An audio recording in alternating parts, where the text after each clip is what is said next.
Former FBI Director James Comey is under investigation by several federal agencies after a controversial social media post. He put a picture of seashells forming the numbers 8647, claiming he found it that way while walking on the beach. Well, the number 86 is a common reference to killing or getting rid of someone. Trump, of course, the 47th president. Homeland Security Secretary Kristi Noem accused Comey of calling for the assassination of President Trump. After some pushback online, Comey took down the picture and issued a statement saying, "I posted earlier a picture of some shells I saw today on a beach walk, which I assumed were a political message.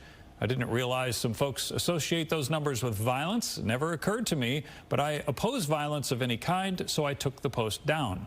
The Secret Service is now investigating to determine whether or not it was a threat to President Trump, and the FBI is apparently getting involved as well.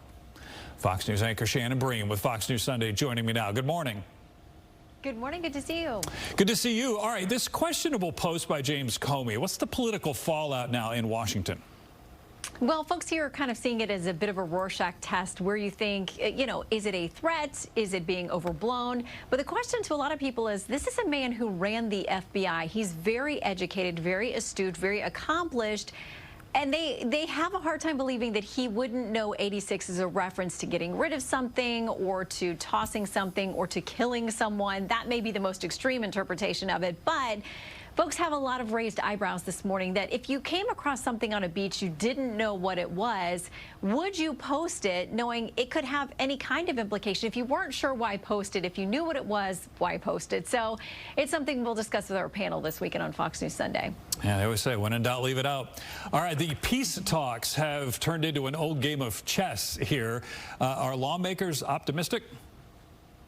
Well, it depends on which peace talks you're talking about, because unfortunately the country is, or the world is so ablaze right now. We have a lot of them, but if you're talking about Ukraine, Russia, the president spoke to this a short time ago on Air Force One and said that he needs to meet with President Putin. He said, we got to hammer this thing out, but if not, at least we'll know where we stand. When it comes to a nuclear deal with Iran, they say they've got a proposal on the table, and President Trump has said if they don't come to us, something very bad, quote, is going to happen. We're still working on the Israel-Hamas talks, and the president is brokering peace with India and Pakistan. So a lot of talking going on, and we'll see if any of these deals come together, and the ones that have, if they hold. And I'm sure you'll be doing a lot of talking about that this Sunday. We will, and our guests include Senator Tim Kaine, sits on Foreign Relations Committee, and we'll ask him about what he makes of this Middle East and Gulf region trip, because there are some critics of the president here in Washington who say, I actually got to give him some credit for some of what he got done on that trip. Also talked to the senator about, his full-throated support of President Biden during the campaign last year, and, if he stands by that, what he thinks now that this book has come out saying people were looking the other way. We've also got the House Ways and Means Committee chair with us, Jason Smith. Can they get that big, beautiful deal done? Because there are a lot of disagreements within the GOP still at this moment. All right, Shannon, we'll see you then. Have a good weekend. Thanks. See you Sunday. You too. Fox News Sunday with Shannon Bream airs right here on Sunday at 8 a.m.